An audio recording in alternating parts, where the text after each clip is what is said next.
धर्म से? जब काली कमली वाले बैठे बाबा बैठे थे और हंसों को लेकर के जा रहे थे, वो शिकारी लोग, कौन हो? हम शिकारी। क्या है? और हंस तड़फड़ा रहे थे, हम इनको बेचेंगे, हमारा घर चलेगा। अरे मूर्खो, तुमको दया नहीं है? इनका क्या हाल, उल्टे पैर लटके पैर पकड़ रखे तुमने। कितना पैसे के? 2 रुपए के। लो 2 रुपए, छोड़ो इनको। 2 रुपए देकर के काली कमली वाले बाबा ने उन हंसों को छुड़वाया, और हंस उड़ते उड़ते छूटते ही और पहुंचे मानसरोवर। पहले मानसरोवर भारत में ही था, लेकिन प्रथम जो नेता ऐसे थे वो चीन को, बड़े बड़े यहां दुराचार किए हैं लोगों ने, जिनको अधिकार दिए गए, दुष्कर्मी लोग राज्य पूरे 60 साल भारत को पीछे फेंक गए। जब वो मानसरोवर पर हंस गए, उन हंसों ने जाकर के कहा कि एक ऐसा महात्मा है, इतनी दया उसके अंदर, खुद पैसे देकर के हमको जीवन दान दया दिया है। हंसों ने कहा कि ऐसे महात्मा को तो हम भी देखेंगे, ऐसा कैसा महात्मा है। तो सारे हंसों ने मोती, कहे हंस मोती चुगे कहे लंगन, क्योंकि मानसरोवर में वहां ऐसी हवा, वहां जल के मोती बनते हैं, और मोती भर भर करके हंस उड़ उड़ करके वो ऊपर से आ रहे हंस, और गंगा के किनारे बैठा है परमहंस महात्मा, और उन हंसों ने मोतियों की वर्षा उस महात्मा के ऊपर की कि हो धन्य हो आप, ऐसे ऐसे दयावान संत। आपको मालूम है कितनी वेदना है, कैसे कैसे संत कैसे छोड़ देते हैं, सहन नहीं होते बातें, क्या क्या इनके साथ में घटना है, और करते हैं हंसों ने। उसके बाद में फिर काली कमली वाले बाबा ने ऋषिकेश में अनक्षेत्र दया, बद्रीनाथ, ज्योतिर्मठ, कुरुक्षेत्र, जहां भी तीर्थ, सब जगह उनका अनक्षेत्र, काली कमली वाले बाबा का अनक्षेत्र दया। काय के लिए अनक्षेत्र खोलते हैं? काय के लिए प्याऊ खोलते हैं? नहीं भाई, कोई स्वयं परमात्मा किस दिन आ जाए, हमारा अहोभाग्य हो जाएगा। जीवन जीना, घर में रहो, सुख शांति से रहो, जो भी कोई किसी प्रकार से। चैतन्य महाप्रभु के चेलों ने पूछा कि हम भगवान को रोज भोग लगाते हैं, कैसे पता लगे कि भगवान ने भोग ले लिया? तब उन्होंने कहा कि जिस दिन कोई संत महात्मा या कोई भक्त आके कह दे कि मैं भूखा हूं और तुम भोजन, समझ लो कि आज भगवान को भोग लग गया। तो ये सारी की सारी गतिविधियां इन कथाओं के द्वारा, हमारे कपाट प्रभु गुरु जी जो पढ़ाते, ओ लाठिया, ओ सो गए, नहीं महाराज जी पढ़ो, याद करो, तब जाकर के ये अमृत भरता है। आज के यहाँ तो फिर भी ओ बड़ी बड़ी सभाएं, 10-10, 20 जाकर के एकदम से काम काज, दया। तो ये धर्म का एक चरण है सत्य, तप, और ये तीसरा दया। चौथा दान। दानम केवल कलयुग, कलयुग में केवल दान के सारे से धर्म चल रहा है। आप लोग भी दमादम ये थाल होता ही तब जब शरीर छोड़ दोगे। शरीर में जब तक रहोगे, जब तक भजन नहीं होगा। भजन करने बैठो तो भी शरीर को छोड़ो, अलग हटो शरीर से, आत्मा में जाओ। भजन होता ही आत्मा में बैठ करके। शरीर वाले वैसे बिन तन वेद भजन नहीं बना, हम भी जानते हैं इस बात को, बिना शरीर के कुछ नहीं होता। साधन धाम मोक्ष कर द्वारा, ये साधन का धाम और मोक्ष का द्वार है, लेकिन उसके बाद भी इसमें एक ऐसा अलग क्षेत्र है भजन करने का, जिसका नाम है आत्मा। आत्मा के क्षेत्र में बैठो और वहां भजन, वहां परमात्मा से तुम्हारी चर्चा होगी। मन का धरातल, बुद्धि का नहीं अलग। अब मुझे शरीर का होश, एक महात्मा को बैठा था, किसी ने बाण मार दिया शिकारी ने, पर दर्द तो हो रहा था। चेले से कहा, गुरुजी बोले नहीं, मैं जब ध्यान में बैठूं तो ये बाण खींचना, यानी ध्यान में फिर हमें शरीर का दुख नहीं रहता। शरीर से अलग भजन, शरीर से अलग होने का नाम ही तो भजन है, और क्या है? काय का भजन करते हो? शरीर से अलग होकर के हम उस आत्मा के क्षेत्र में प्रवेश कर जाएं। आप चंगा पुआ खेलते हो ना, चौंग पुआ, तो बीचों बीच में एक क्षेत्र है, वहां कांट, वहां मरती नहीं, फिर वहां पहुंचने के बाद मुक्त नहीं। बार बार घूमोगे तो मरोगे, पीछे आ रहा है काल, मार देगा। मुक्ति के क्षेत्र में पहुंचो ना, वो तुम्हारे अंदर ही है। उस क्षेत्र में पहुंचने के बाद में तुम मुक्त। शरीर छोड़ेंगे, चलो शरीर छोड़ने की कला, प्राण अपान को मिलाना है, अग्नि कुंडलनी को जागृत करना है, ब्रह्मरंध्र में पहुंचना है, 10वें द्वार को ठोकर मार के खोलना है और मुक्त होना है। शरीर छोड़ने की कला, भजन करने की। और मैं तो मेरे पूज्य संत चरणों से भी कहता हूं कि इनको भजन करना सिखाओ, ढंग से पास बैठाओ, सेवा में लगो, तो वो विद्याएं आएंगी। सब है। उधो मोहे संत सदा अति प्यारे। उधो मोहे संत सदा अति प्यारे। उधो मोहे संत सदा अति प्यारे। उधो मोहे संत सदा अति प्यारे। संत मिले तो मैं मिल जाऊं, संत मिले तो मैं मिल जाऊं। संत मिले तो मैं मिल जाऊं, हरि संत मिले तो मैं मिल जाऊं। संत न मुझसे न्यारे, हरि संत न मुझसे न्यारे।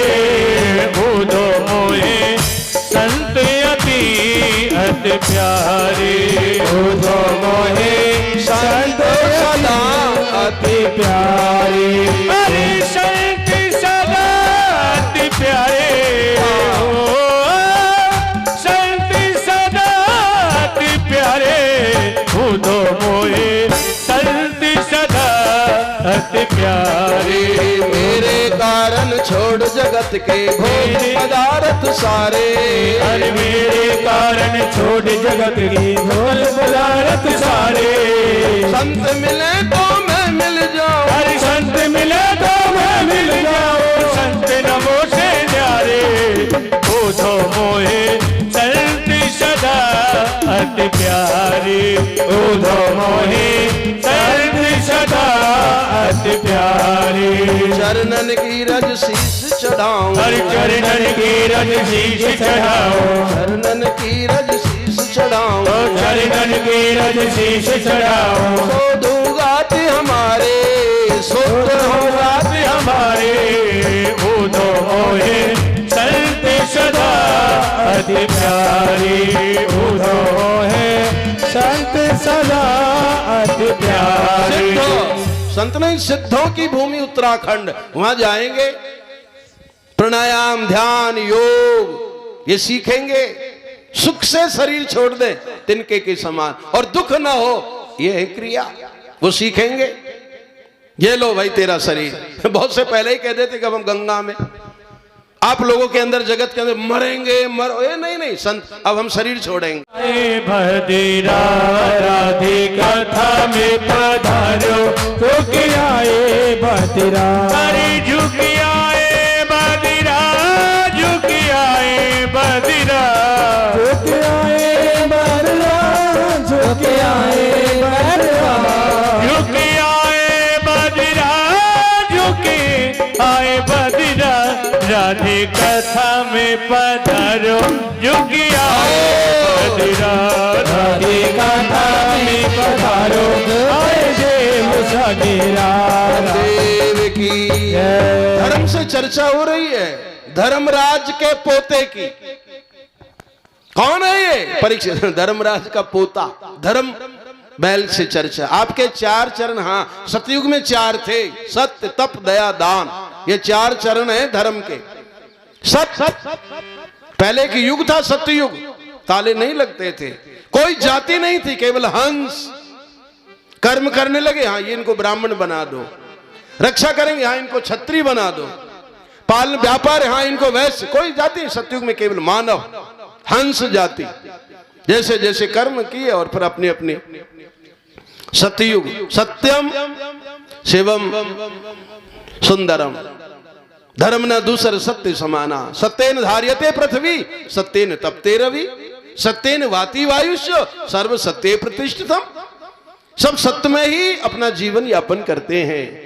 सत्य, गन्ने में से रस निकल जाता है ना, सत्य ने अब क्या छूछ खाली जलाने के। अगर हमारे जीवन में मान लो पिता और पुत्र के बीच में से सत्य को, फिर कैसे रस चलाओगे? पत्नी और पति के बीच में सत्य हटा दो, क्या बचा? छूछ। जब हम कभी कभी ट्रेनों में यात्रा करते हैं, कहीं दूर जाना पड़ता है, तो मूंगफली बेचने वाले आते, टाइम पास, सफर पास। क्या है इसमें टाइम पास? अरे है क्या, मूंगफली है टाइम पास। तो जिसके पास में सत्य नहीं है वो केवल टाइम पास, सफर पास। कहां चला गया तेरा सत्य? क्यों खो दिया सत्य? क्यों हटा दिया सत्य को जो पहरेदार था? एक आदमी लकड़ी काट रहा था, नीचे तालाब था, कुल्हाड़ी लकड़ी काट रहा था, पानी में गिर गई कुल्हाड़ी, लोहे की कुल्हाड़ी। गरीब आदमी था बेचारा, जल का वरुण देवता सोने की कुल्हाड़ी लेके आया। ये कुल्हाड़ी आपकी है? नहीं। चांदी की? ये आपकी? नहीं। ये लोहे की? हाँ ये मेरी। कितना सत्यवादी आदमी था। अगर अधर्म तो ले लेता सोने की, लेकिन वरुण देवता ने कहा कि आदमी सच्चा है, बेटा ले लोहे की भी और ये सोने और चांदी की भी लो। एक सत्य से तुरंत भाग बदल गया। सत्य से ताकत होती है। अरे वो बाबा उसके बाद चांटा मारता है वो डायरेक्ट, वो थानदार बहुत, वो मुखिया, वो पटेल बहुत खराब है। सत्य, उसके आदमी झूठा जा नहीं सकता वहां। सत्य से शक्तियां कैसे रोग आ जाए? खून में सत्य है। कैसे रोग प्रवेश कर जाए? किस प्रकार से भोजन ले? सत्य, जिसके पास में सत्य है। दूसरा चरण, अब ये कथाएं तो सारे एक एक पॉइंट जो है, उसके बाद में तप। सब पर राम तपस्वी राजा, तपस्या करो। कोई चोटी बांध करके, कोई पानी में खड़ा होकर के, कोई धूने लगा करके, सब के सब तपस्या में लगे पड़े, साधना करते हैं। तपस्या करने ही तो आए। काहे के लिए जगत में भेजा? तपो और आगे की सीढ़ी, आगे बढ़ना है। घी जब तप जाता है, चरण चरण खत्म। अब तप गया, पावन बन गया, आग बन गया। चरण चरण खत्म हो जाएगी तपने के बाद। तपस्या करो, साधना करो। सर्दी गर्मियां, अरे हम नहीं भाई नहीं, मत डरो, ये तो आएंगे जगत में। हो सकता है उसकी कृपा हो, अच्छे तरीके से खोपड़ी में, मस्तिष्क में, ठंड में जो चीजें बैठती हैं, गर्मियों में नहीं बैठती। पंखा नहीं होता, हलते अब तक तो क्या हाल बन जाता। कंबल ओढ़ना के लिए बैठ रहो और नीचे से अपना आप गर्मी। बैठ ही आदमी सर्दी में सकता है, गर्मी में नहीं बैठ सकता, वर्षा में नहीं बैठ सकता। सर्दी में खाली कंबल ओढ़ के बैठे ही रहो, तुरंत गर्मी आएगी अपने आप। कीर्तन से तपस्या करो, साधना करो।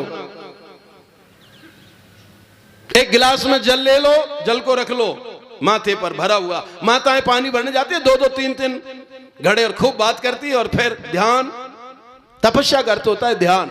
ध्यान तद्गतेन मनसा पश्यन्ति यम योगिनो यस्यान्तं न विदुषुरासुरगणा देवाय तस्मै। ध्यान साधना तपस्या के द्वारा। पहले तपो। मैया सर्दी लग रही है, बैठ जा धूप में, ताप जा, पूर्व पे ताप, सर्दी भाग जाएगी। तपस्या करोगे, पाप भाग जाएगा। सर्दी निकल गई, पाप निकल गया। तपस्या करो, तपाओ। अब गीता जी में कुछ अलग से, जब हमको हमारे स्वामी जी पढ़ाते थे, प्रभु गुरु जी पढ़ाते थे, तो वो पर अलग तपस्या का सूत्र देते हैं। मना प्रसादा सौमत्यम मौन मात मनिग्रह भाव संशुद्ध रीते तपोमानस। ये मन की तपस्या है, भावों को शुद्ध करना। सेवा करना, ये शरीर की तन पवित्र सेवा की है। ये तन की तपस्या, तुम सेवा करो। वाणी की तपस्या, अनुद्वेग करम वाक्यम सत्यम प्रीतम चेत। स्वाध्याय अभ्यासम से वांग मैं तपुच। अभ्यास करो रामायण गीता का, सुंदर वाणी बनाओ, अनशन मत बोलो, किसी को बुरा बोलो। ये नहीं, वाणी बिगड़ जाएगी मामला। तुम बुरा बोलने के आदत, और उसी दिन घर में भगवान आ गया, कोई भी आ गया, फिर क्या बनेगा? इसलिए स्वभावों को बदलो। मन कैसा हो, शरीर कैसे लगाना है, वाणी को कैसे, ये 3 प्रकार की तपस्या है, शरीर, मन और वाणी। तीनों को अगर काबू में तो एकदम से। दूसरा चरण तब। तीसरा चरण दया। अगर दया ही शरीर में नहीं होगी, दया धर्म का मूल है। सुख से मूलम धर्म, धर्म से मूलम दया। दया बिन संत, दया ही नहीं होगी। एक बार की मैं आपको कथा सुनाऊं। एक बालक विद्यार्थी स्कूल पढ़ने जा रहा था, एक गड्ढे में कुत्ते का बच्चा पड़ा था और वो खूब चढ़ना चाह रहा था, पता नहीं कैसे गिर गया और वो निकला नहीं जा रहा था। और उस बालक को इतनी दया आई, बस्ते को हटा करके नीचे गड्ढे में उतरा और उस बच्चे को निकाला। और वो कपड़े गंदे हो गए। स्कूल में गया, मास्टर के घर आया गंदे कपड़े से। मैया ने पूछा क्या हुआ? बोले वो एक कुत्ता मर जाता, मैंने निकाला है तो गंदा। बोले नहा और दूसरे कपड़े पहन। और फिर माँ स्कूल में लेके बेटे को गई, गुरुजी ऐसी घटना घटी, इसने वो जीव पर दया की और वो कुत्ता निकाला इसलिए। तब मास्टर ने गौर से देखा उस बच्चे की खोपड़ी को कि बेटे इतनी दया छोटे से बच्चे में, तू जा भारत का टॉप आदमी बनेगा, वेंकट रमन। तुम्हारे हर नोट पे उसके दस्तखत है वेंकट रमन के। एक दया का ये फल है। वेंकट रमन गवर्नर बना, वो विद्यार्थी मास्टर का आशीर्वाद के। इतनी दया, कुछ करो तो सही है। परमात्मा में तुम्हारी धड़कन पहुंचे, तुम्हारी तपस्या परमात्मा में पहुंचे, तुम्हारा सत्य ईश्वर के पास पहुंचे, तो तुम्हारे ये काम आएंगे। जगत के लोग जाने क्या क्या करोगे यहाँ जगत के लोगों से अपना नाम बढ़ा करके। डायरेक्ट करंट लगे, टेलीफोन लगते, घंटी जाए वहां सब। हाँ, इसके पास सत्य है। तब दया वेंकटरमण गवर्नर बना, दया के कारण। और यही हरिद्वार तुम जाते हो, ऋषिकेश काली कमली वाले बाबा के आश्रम देखे होंगे, अनुक्षेत्र काली कमली वाले गंगा के किनारे बैठा था और एक आदमी हंसों को पकड़ करके, जैसे आजकल दुराचारी मुर्गे टकरे, कई बकरियों को मोटर, बहुत बुरा हाल। दया है नहीं ना, असुरों में कहां से दया आएगी? दैत्य, दानव, असुर, मुगल, मलेच्छ,